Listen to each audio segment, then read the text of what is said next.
You know, when this film was first announced and I found out that it wasn't attached to the DCEU, I was disappointed. I wasn't excited.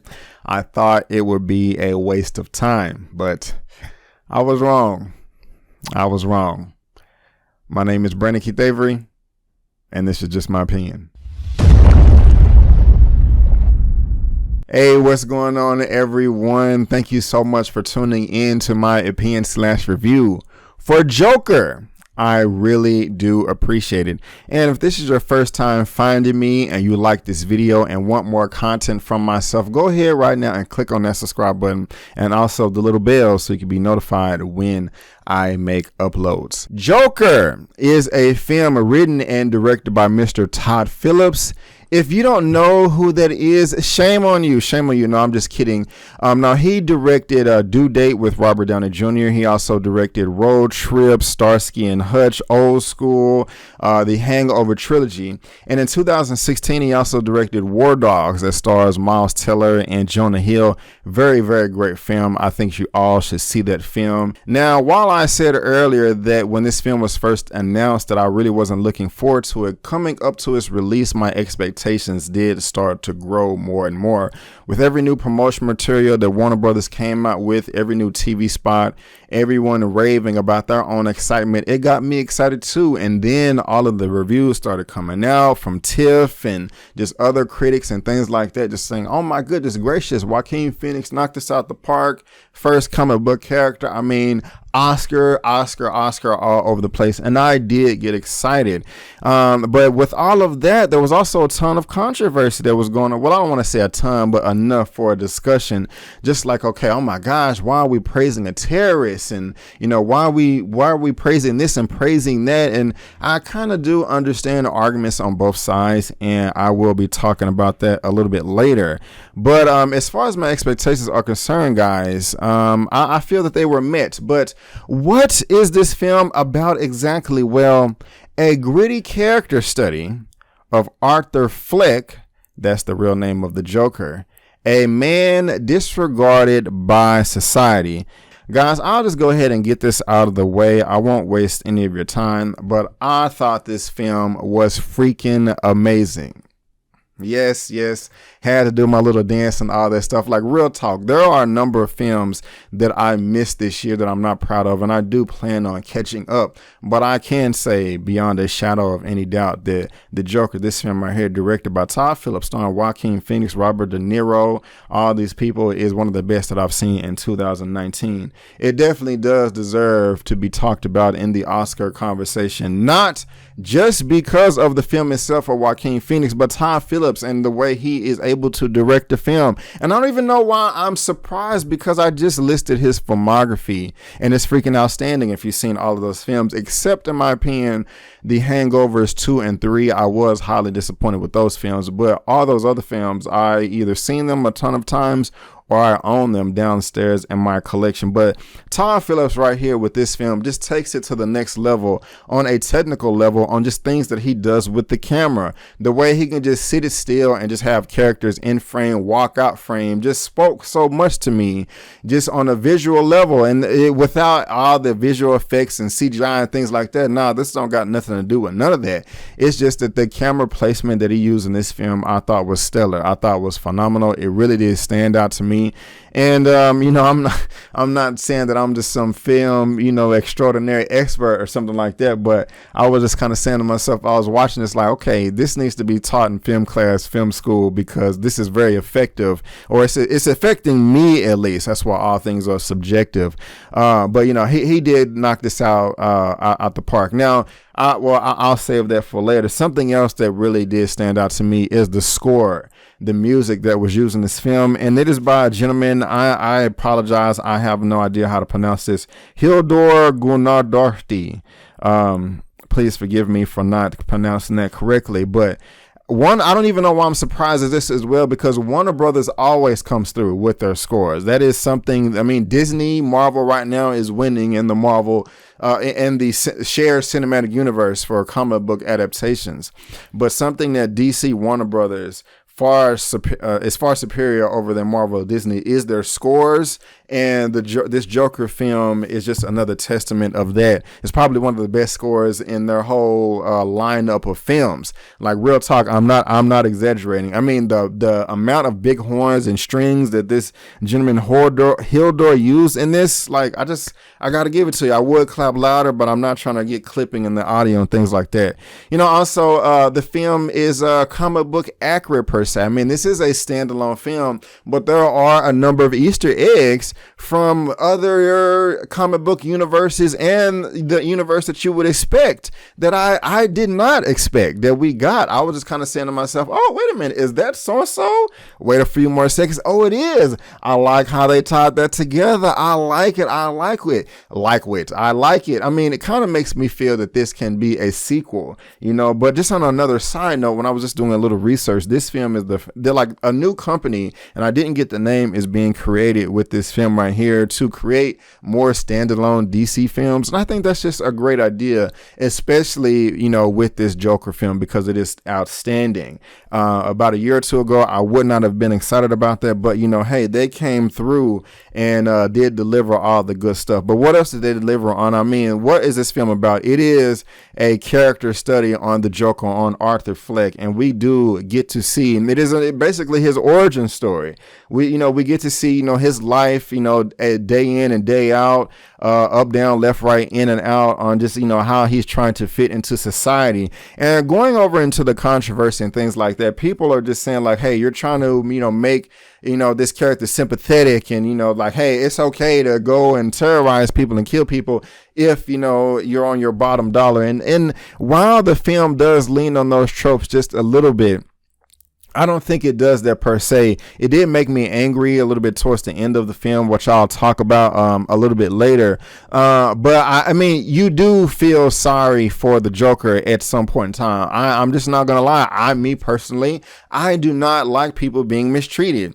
And when he is out there just trying to, make an honest living, he is abused and things like that. And, I mean, I kind of feel for him there. Of course, I don't agree with, his methods of, how he took care of this, or, what made him feel better. No, I don't agree with murdering people at all. But something interesting with the story in this film is that it answers questions before you can even ask them. Because usually when someone is down and out, if they're having mental illness, and this film does reflect on that a lot, you just say, hey, if you have a mental illness, there's no excuses. There's help. There's professionals out there. There are resources that you can use to get out of the situation that you're in. Well, we saw that in the trailer, so it's not even a spoiler for me right now. We saw in the trailers that he was going to get psychiatric help, psychological help, but it just wasn't working. And that's early on in the film. So I'm just saying to myself, like, damn, they are really trying to make you sympathize with this character. They're really trying to make you empathize with this character. And they do a great job there as far as executing that. And that's kind of like scary too, you know what I'm saying? Because unfortunately, I can see some soul out there just like, well, F it. I've tried it and it didn't work for me. It didn't work for Arthur Fleck. So F it. I'm just going to go out and blah, blah, blah, blah, blah. I can see that, and I'm not encouraging that. I mean, is there a chance for that? Yeah, maybe like 1 out of 14,605,000. But, they really did do a great job there trying to make you sympathize and empathize with the character, because, we've all kind of been there just to where like you're just having shitty day after shitty day after shitty day. And then that's where, you kind of do care for the character, and you want him to make it. And, when you have such a great performance by Joaquin Phoenix, I mean, you just kind of have no choice. But, that does come up to an abrupting halt a little bit later on. But that is kind of obvious. But also I like in this film is the sequence of events and how they told it. I mean, with the way material in films is promoted in TV spots and trailers and things like that, when you have movie buffs and people like that, it's really easy to pick apart a trailer and put things back together and to be able to predict exactly what is going to happen in the film. And I was not able to do that at all. There were a ton of intense moments to where I was like, oh my gosh, what's about to happen? Sometimes things would happen, sometimes they did not happen. And I kind of like the film leading me on that way, just kind of keeping me on my seat and not knowing what to expect. It's really nice when when something, you're in a theater having an experience, but it's an experience that you've never experienced before. It's something that you've never witnessed. And, that is something that, this film did very, very well, that I appreciate. Now, we also have Robert De Niro in this film and Zazie Beetz. I thought they both did a phenomenal job for different respects. Just their acting and their tone and mannerisms, especially Robert De Niro. I mean, he wasn't in this film enough, but he was in it enough to, plant his flag to say like, hey, I was a part of this film and you're going to remember my role because you really did. I mean, it was some nice dialogue. It was a nice confrontation that he had with a certain character, and it was intense, and it ended on a high note in some ways, so he knocked that out. The film, Todd Phillips knocked that out of the park as well. This film is also a big reflection on society in some ways. That's probably going to piss some people off, but I mean, whatever, get over that crap. But it just kind of goes deep as far as just judging people and not knowing a certain hey, if you're poor, it's your fault and blah blah blah. And the people that are snobby and have privilege and just the elite and things like that. It's disgusting, but it's also realistic. Something else that just I forgot. I realized it as I was watching this film. This film is rated R, and it's a hard R, and I kind of forgot about that because when we've seen the Joker before, and I really don't remember the rating for the Suicide Squad. I guess I can look that up now. But in Batman Begins and all the other iterations of the Batman and the comic with the Joker comes from, it's always been in PG-13. Yeah, Suicide Squad was PG-13 too. But this is an R film, and when when it got to the R stuff, I was like, oh shit, you know what I'm saying? Like this is just cold-blooded. Now I am not a Joker, professional. I don't know everything about him, but I believe that this Joker film is leaning on Alan Moore's The Killing Joke comic, which I saw that film in theaters and I was highly disappointed. But also I have the Batman Returns animated part 1, part 2, and also the deluxe edition together, which leans on The Killing Joke as well. And so, this film leans on that. And like I said earlier in this review, it is somewhat comic book accurate. And when I was watching, I was like, oh man, that happened in the comics. Not exactly this way, but I do appreciate it. And so that's just another thing there that I liked about this film. Also, just real quick, when I was talking about rated R stuff, there is no, going over Marvel Disney, there is no reason why Marvel and Disney should not be able to do rated R films now for some, not all of the comic book movies, but some. I mean, look, you got the Joker right here. No one is going crazy, so Warner Brothers is doing it. 20th Century Fox, which I own now, they did do it with Deadpool. Nobody lost a leg there. So like Deadpool should be rated R. Any solo Wolverine movie should be rated R. The Punisher, Ghost Rider, and Blade, all those should be like rated R. Maybe Daredevil or Elektra, I don't know, but at least those 5. I just had to say that real quick. But guys, those are really all my positives in the film. My only negatives, and it's just a couple of little nitpicks, right? Wait a minute.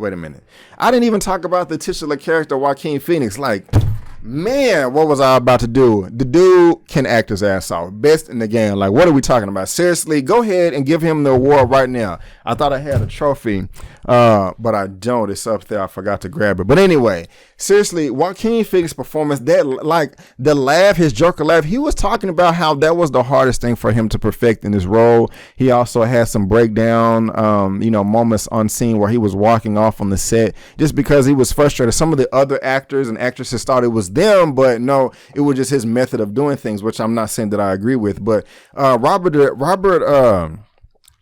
De Niro said that he never walked off on set with him, that he was a constant professional. And I guess that came through with his performance, because like, this is just freaking ridiculous. That laugh that he had, I mean, like, this guy was freaking scary to look at. You know what I'm saying? Like, he knocked that out of the park. Like, when he was just like walking down the halls with his suit on and his swag and things like that, he didn't give a damn. You know what I'm saying? Just didn't give a damn, didn't give a crap. And he just was like, F it, it was scary. It really was. Just that, I mean, yeah, we got killers and murderers, but at the same time, the mindset that goes behind it is what can take it to the next level. I'm not promoting it. I'm his performance scared the crap out of me in a good way. It was good, and he deserves all the recognition and all that. All the performances was good in this movie. Now, as far as my negatives are concerned, the film did come in at about 2 hours and 2 hours and 1 minute. And I don't want to just say it was long, but it was a kind of a roller coaster moments for me where earlier I talked about, like, it was so many intense moments. Sometimes things would happen, sometimes they wouldn't.